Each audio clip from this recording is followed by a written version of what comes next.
ನಾವೀಗ ಹೇಳಿಕ್ಕೆ ಹೊರಟಿರುವಂತ ಪ್ರಾಡಕ್ಟ್ ಅಂದ್ರೆ ಅದು robo vacuum cleaner. So robo vacuum cleaner ಅಂತಂದ್ರೆ ನೀವು ಅಂದ್ಕೊಂಡಿರೋ ಹಾಗೆ ರೋಬೋಟ್ ಅಂತಂದ್ರೆ ಮನೆನ ಆಟೋಮೆಟಿಕ್ ಆಗಿ ಕ್ಲೀನ್ ಮಾಡ್ಕೊಂಡ್ ಬರುವಂತ ಒಂದು ಪ್ರಾಡಕ್ಟ್ ಆಗಿದೆ.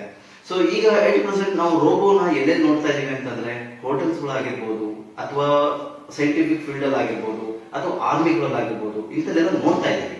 ಸೊ ಈಗ ನಾವು ಲಾಂಚ್ ಮಾಡ್ತಾ ಇರುವಂತಹ ಈ ಪ್ರಾಡಕ್ಟ್ ನಿಮ್ಮ ಮನೆ ಒಳಗಡೆ ಇರುವಂತಹ ಕಸ ಅಥವಾ ಎಲ್ಲ ಒರೆಸ್ಲಿಕ್ಕೆ ಯೂಸ್ ಮಾಡುವಂತ ಪ್ರಾಡಕ್ಟ್ ಆಗಿದೆ. ಸೊ ಈ ಪ್ರಾಡಕ್ಟ್ ಅಲ್ಲಿ ನಿಮ್ಮ ಮನೆ ಒಳಗಡೆ ಯಾವುದೇ ಒಂದು ಮೂಲೆ ಆಗಿರ್ಬೋದು, ಯಾವುದೇ ಒಂದು ಸ್ಪೇಸ್ ಆಗಿರ್ಬೋದು, ಆ ಸ್ಪೇಸ್ ಅಲ್ಲಿ ಆಟೋಮೆಟಿಕ್ ಆಗಿ ಕ್ಲೀನ್ ಮಾಡ್ಕೊಂಡ್ ಬರ್ತಾ ಹೋಗುತ್ತೆ. ಅದು ನಾವಿದ್ರೂ ಅಥವಾ ಇಲ್ಲ ಅಂದ್ರೂ ತನ್ನ ಪಾಡಿಗೆ ತಾನು ವರ್ಕ್ ಮಾಡ್ಕೊಂಡು ಅದ್ರ ಪಾಡಿಗೆ ಅದು ಹೋಗಿ ಚಾರ್ಜಿಂಗ್ ದಿಕ್ಕಲ್ಲಿ ಕುತ್ಕೊಳ್ತಾ ಬರುತ್ತೆ. ಈ ತರ ಇರುವಂತ ಪ್ರಾಡಕ್ಟ್. ಸೊ ಇದ್ರ ಒಳಗಡೆ ಸೆಕ್ಷನ್ ಮತ್ತೆ ನಿಮ್ಗೆ ವೆಟ್ ಎರಡನ್ನೂ ಇರೋದ್ರಿಂದ ಸೊ ಮನೆ ಒಳಗಡೆ ಇರುವಂತ ಯಾವುದೇ ಫ್ಲೋರ್ಸ್ ಆಗಿರ್ಬೋದು, ಗ್ರಾನೈಟ್ಸ್ ಆಗಿರ್ಬೋದು, ಟೈಲ್ಸ್, ಮಾರ್ಬಲ್ಸ್, ವುಡ್ಸ್, ಗ್ಲಾಸ್ ಇಂಥವು ಯಾವುದೇ ಇದ್ರು ಅದು ಆಟೋಮೆಟಿಕ್ ಕ್ಲೀನ್ ಮಾಡ್ತಾ ಬರುತ್ತೆ. ಸೊ ಈ ಪ್ರಾಡಕ್ಟ್ ನ ಈಗ ನಾವು ನಿಮಗೆ ತೋರಿಸ್ತಾ ಇದ್ದೇವೆ, ನೀವು ನೋಡಿ.